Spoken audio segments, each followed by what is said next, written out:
To develop C++ program, the Visual Studio Code needs some syntax checker, those extensions. As you have noticed on the right hand side down there, it's recommending to add the C++ extensions. So how do we do so? You may click install right away, but generally what you do is this icon is for extensions. Click that and then search for C++.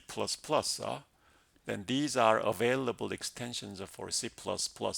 What you want is, what you need is IntelliSense by Microsoft. There are many IntelliSense, but others, but be sure to choose the one from Microsoft.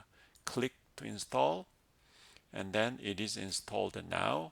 So as you can see, if I remove the search box, you can say that C++ IntelliSense has been enabled. So then now you can see the instance syntax checker, something like that. If I forgot to do